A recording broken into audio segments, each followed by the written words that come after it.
Le Point Bourse vous est présenté par Bourse Direct.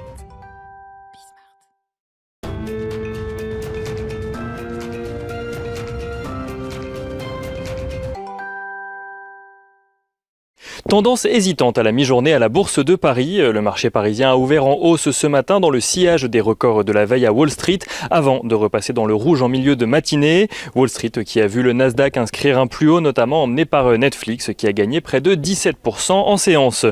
La journée d'aujourd'hui est marquée par l'investiture de Joe Biden que les investisseurs ont pu suivre hier soir et l'attente de la décision de politique monétaire de la BCE qui interviendra ce soir.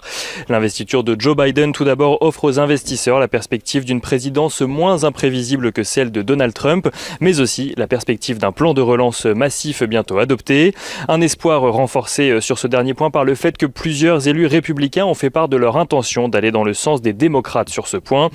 Au-delà du plan de relance, les marchés ont également pris note de la volonté de Joe Biden de réintégrer les accords de Paris, qui était une de ses promesses de campagne. Sur le front de la guerre commerciale, le nouveau président des États-Unis a annoncé qu'il ne relâcherait pas la pression sur Pékin. Il compte en revanche se rapprocher des alliés historiques des États-Unis comme l'Europe, tranchant avec le America's First de Donald Trump.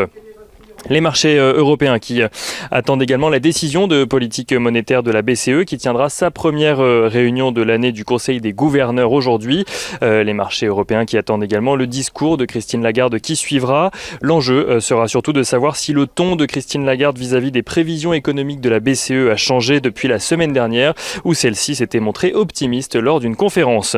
En attendant, la Banque centrale du Japon a maintenu sa politique monétaire inchangée et a même relevé ses prévisions pour 2021. Estimant que suffisamment de mesures étaient déjà engagées pour compenser l'impact de la crise sanitaire. Du côté des valeurs à présent, Getlink publie un chiffre d'affaires en recul de 24% en 2020 à 816 millions d'euros.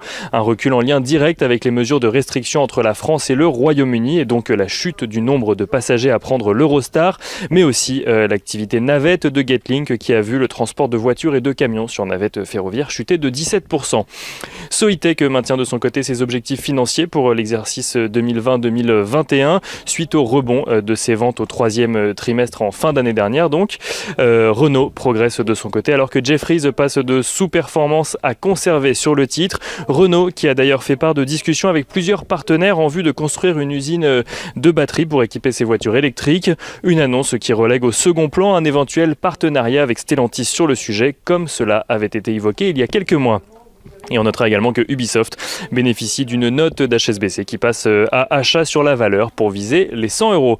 On regarde rapidement ce qui se passe du côté des matières premières. Le pétrole qui s'échange à la mi-journée au-dessus des 55,5 $ le baril de Brent. L'once d'or qui s'échange, elle, au-dessus des 1850 $, tandis que l'euro-dollar est, lui, juste au-dessus des 1,21 $ pour 1 € à la mi-journée.